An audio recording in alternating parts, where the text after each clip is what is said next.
Hi guys, कैसे हैं आप लोग। बच्चों, आज के इस क्लास में हम सीखने वाले हैं balancing of any redox reaction.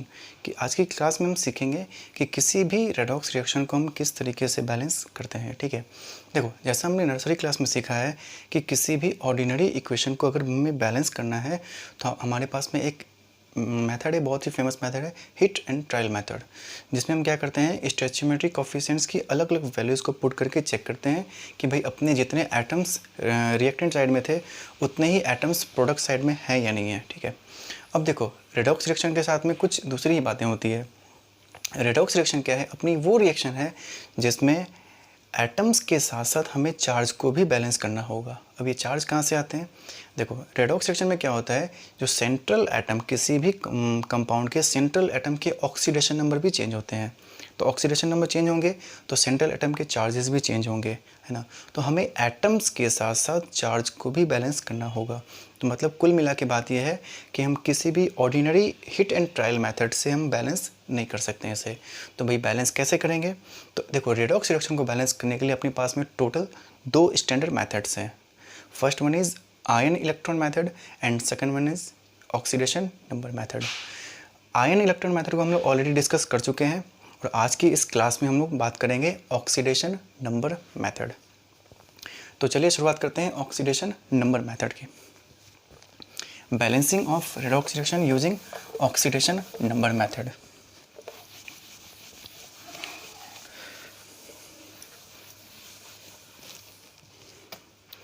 देखो, oxidation number method, oxidation number method, चीज़ों को ध्यान से समझना। एक एक डाउट आपका मैं क्लियर करूँगा, ऐसा नहीं है कि स्किप करके अब कुछ भी फटाफट से क्लियर करके बस किसी भी एक इक्वेशन को बैलेंस कर दूंगा। नहीं, आपको एक एक पॉइंट समझाऊंगा। देखो, अपने पास मान, इसको एक एग्जांपल से समझते हैं। सपोज करो अपने पास में एक इक्वेशन है KMnO4 plus Ki plus HCl। इससे अपना प्रोडक्ट बन रहा है, मान लो MnCl2 plus I2 plus KCl plus H2O। मान लो ये अपनी रिएक्शन है। ठीक है, ये एक रिडॉक्स रिएक्शन है जिसे हमें बैलेंस करना है।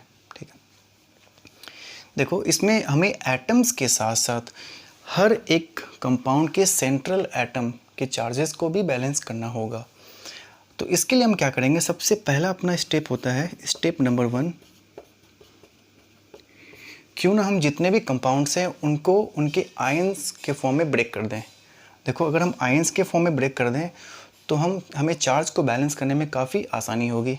कैसे करेंगे? देखो, इसे हम कैटाइन और एनाइन के फॉर्म में ब्रेक करेंगे तो ये हो जाएगा अपना K plus plus MnO4 minus plus ये Ki, तो क्या हो जाएगा K plus plus I minus, HCl क्या होगा H plus plus Cl minus, right side में क्या होगा MnCl2, तो Mn2 plus plus Cl minus plus I2, तो I2 के फॉर्म में रहने वाला है, plus K plus plus Cl minus और ये फिर H2O, है ना। मतलब वो कंपाउंड्स जो आयंस के फॉर्म में ब्रेक हो सकते थे उनको हमने ब्रेक कर लिया है। अब देखो, इसका बेनिफिट क्या होगा, हम इजीली क्या कर सकते हैं, एटम्स के साथ साथ अब आयंस को हम बैलेंस कर सकते हैं। अब ये देखो, ये बात ये है कि भाई हमने बोर्ड पे या पेन पेपर पे तो इनको आयंस के फॉर्म में ब्रेक कर लिया, हम इस इक्वेशन को आयंस के फॉर्म में लैब में कैसे ब्रेक करेंगे? तो उसके लिए हमें क्या करना होगा, सपोज करो अपने पास एक कंटेनर है। ठीक है, उसमें हमने KMnO4 को मिला दिया, फिर Ki को मिला दिया इसमें, और मान लो कि इन दोनों को हमने इसमें मिला दिया। अब इन दोनों के बीच में रिएक्शन होगी और अपना ये प्रोडक्ट बन जाएगा। ठीक है, अब देखो क्या होगा, अगर हमें रिएक्टेंट और प्रोडक्ट दोनों को आयंस के फॉर्म में ब्रेक करना है तो हम इसमें क्या करते हैं, थोड़ा सा एसिड या फिर थोड़ा सा बेस को मिक्स करते हैं। एसिड और बेस क्या होते हैं, ये आयंस के फॉर्म में एक्वस मीडियम में ब्रेक हो जाते हैं। तो जैसे ये ब्रेक होंगे तो ये इनको भी फोर्स करेगा कि भाई तुम भी आयंस में ब्रेक हो जाओ, है ना। ये इजीली क्या होंगे, आयंस में ब्रेक होने लग जाएंगे। तो एसिड और बेस की प्रेजेंस में क्या होते हैं, रिएक्टेंट और प्रोडक्ट आयंस के फॉर्म में ब्रेक हो जाते हैं। इसीलिए ऑक्सीडेशन नंबर मेथड, कोई भी रेडॉक्स रिएक्शन जब होती है ना, ये दो मीडियम में होती है, या तो वो एसिडिक मीडियम में होगी या फिर वो बेसिक मीडियम में होगी, है ना। ये मीडियम का आपको कारण समझ आ गया होगा कि बस ये मीडियम कुछ नहीं है, इनको आयंस के फॉर्म में ब्रेक करने के लिए किया जाता है ना। तो आज के इस क्लास में हम सीखेंगे oxidation number method in acidic medium, है ना। Oxidation number method in acidic medium, in acidic medium, acidic medium, ठीक है। स्टेप नंबर 1 क्या होगा? Break all compounds into their ionic form. जितने भी कंपाउंड्स हैं उनको उनके आयनिक फॉर्म में हम ब्रेक कर लेंगे, ठीक है। Step number 2,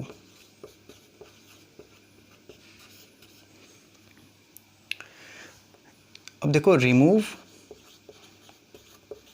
all such ions whose oxidation number doesn't change, oxidation number doesn't change. हमें क्या करना है? वैसे आयंस को रिमूव कर देना है जिनके ऑक्सीडेशन नंबर चेंज नहीं हो रहे हैं। देखो, पोटेशियम +1 और राइट साइड में भी पोटेशियम +1 है, तो इनको क्या करेंगे? हम रिमूव कर देंगे। जिनको रिमूव करेंगे हम उनको वापस लास्ट में लेकर भी आएंगे। मैंगनीज MnO4 में, Mn+2 में, तो यहाँ पे देखो क्या होगा, +7, ये +2, ऑक्सीडेशन नंबर चेंज हो रहा है। पोटेशियम +1 था, इसे रिमूव कर देंगे हम। I-I2, ऑक्सीडेशन नंबर चेंज हुआ है इसका। H+, ये एसिडिक मीडियम में है, इसलिए हम H+ आयन को रिमूव नहीं करेंगे, है ना। बात है Cl- की, तो देखो -1, ये भी -1, इसे हमने रिमूव कर दिया। फाइनल अपनी इक्वेशन क्या बनी? देखो, MnO4- plus I- plus H+ और देन Mn2+ प्लस Cl- भी हट जाएगा, ये I2 और H2O। अपनी फाइनल इक्वेशन ये बनी जिसे हम बैलेंस करेंगे, ठीक है। स्टेप नंबर 3, स्टेप नंबर 3 क्या होगा? Break equation into two half. अब ये अपनी जो इक्वेशन आई है इसे हमें 2 पार्ट में ब्रेक करना है। पहला पार्ट क्या होगा? जिस पार्ट का ऑक्सीडेशन होगा उसे हम अलग करेंगे और जिस पार्ट का रिडक्शन होगा उसे हम अलग करेंगे, ठीक है। देखो, Mn यहाँ पे क्या है? +7, ये चला गया +2 में, तो इसका क्या हुआ? देखो, +7 से +2, इसका क्या हुआ? रिडक्शन हुआ है। वही I- -1 से 0 चला गया, ये इसका क्या हुआ है?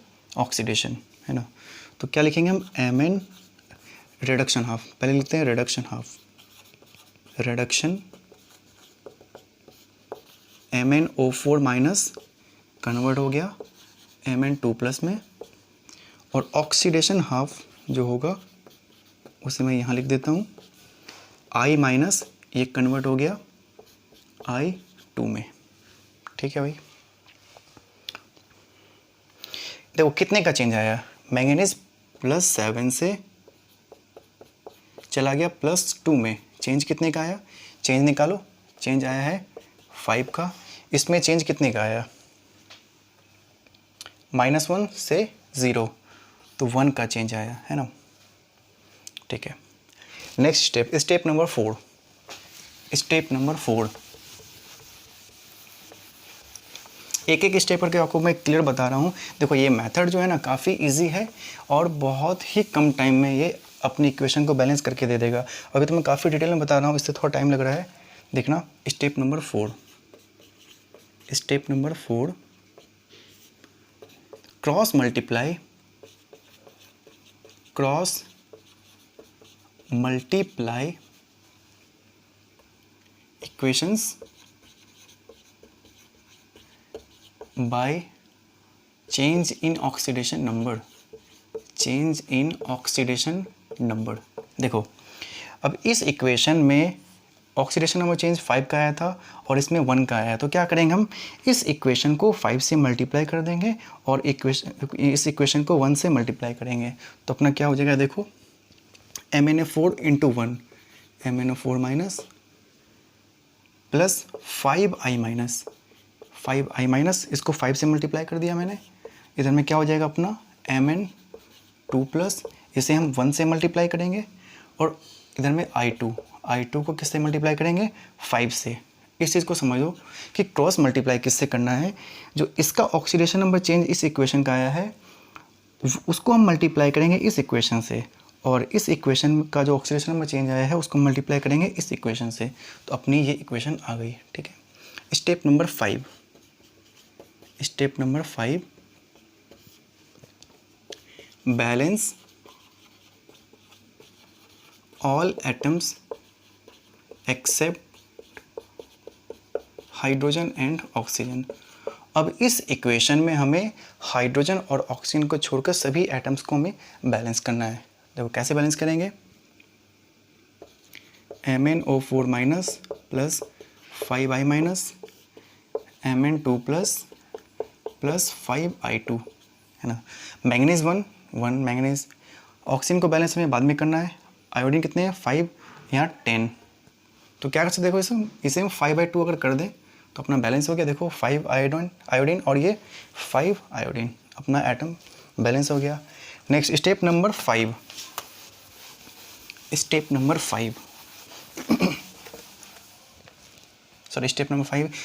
नंबर 6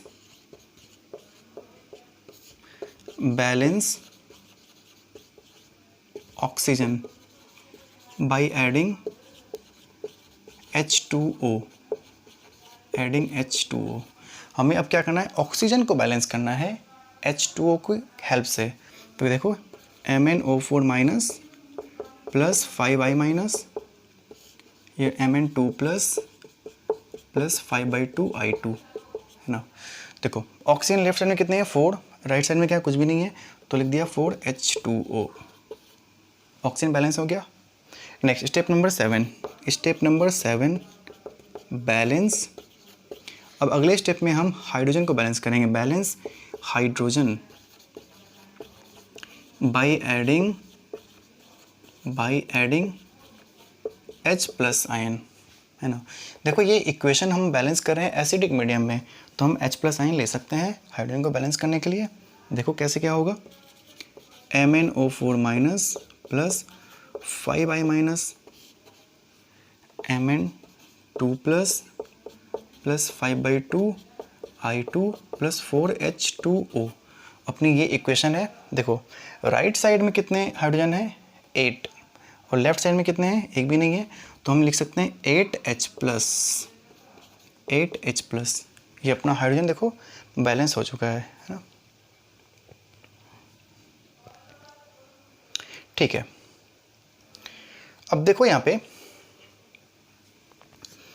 5/2 है, तो एक काम करते हैं हम इस पूरी इक्वेशन को अगर हम 2 से मल्टीप्लाई कर दें तो 5/2 फ्रैक्शन ब्रेक हो जाएगा, ये बन जाएगा 2 MnO4, ये 10i माइनस, ये हो जाएगा 16H प्लस, ये 2 Mn2 प्लस, ये 5i2 और ये हो जाएगा 8H2O है ना। 2 से मल्टीप्लाई करके मैंने फ्रैक्शन को ख़त्म कर दिया। देखो अपनी ये इक्वेशन क्या हो गई, बैलेंस हो गई है। चेक कर लो एक बार, Mn2 ऑक्सीजन कितने हैं 8 और 10, ऑक्सीजन कितने हैं 4 और 2 8 ऑक्सीजन। आयोडीन कितने हैं 10, आयोडीन 10 और हाइड्रोजन कितने हैं 16 और हाइड्रोजन कितने हैं 16। आप एक बार चार्ज को चेक कर लो, चार्ज कितने हो जाएंगे यहाँ पे -2 -10 और ये +16। नेट चार्ज कितना हो गया देखो 16 - 10 6 -2 प्लस का 4, नेट चार्ज हो गया। इधर में 2 + 2 कितना हो गया +4, मतलब चार्ज भी अब क्या अपने क्या हो गए बैलेंस हो गए। देखो अब चाहे तो हम इस फॉर्म में इसको रख भी सकते हैं, या तो हम चाहे तो अपनी जो स्टार्टिंग वाली इक्वेशन थी उस फॉर्म में भी इसको कन्वर्ट कर सकते हैं। यहाँ तक अपनी इक्वेशन बैलेंस हो चुकी है। ठीक है भाई, तो एक काम करते हैं, इसको वापस से अपने इनिशियल फॉर्म में कन्वर्ट कर देते हैं। कैसे करेंगे देखो, 2MnO4 क्या था, KMnO4 था, प्लस I माइनस क्या था, 10Ki था, प्लस H प्लस क्या था, 16HCl से आया था ये, है ना। Mn2 plus MnCl2, 2MnCl2 plus 5I2 plus 8H2O। देखो अपने पास में इधर राइट साइड में KCl बोल के भी था एक, है ना। अब KCl कैसे बैलेंस होगा, देखो या तो आप K के अकॉर्डिंग बैलेंस कर लो या फिर आप Cl के अकॉर्डिंग बैलेंस कर लो। K के अकॉर्डिंग कर लेते हैं हम लोग। यहाँ पे K कितने हैं, 10, तो यहाँ पे लगा दो 10। देखो बाकी अपना बैलेंस हो चुका है, चेक कर लो फिर भी। 16Cl राइट साइड में कितने हैं, 4Cl और 10।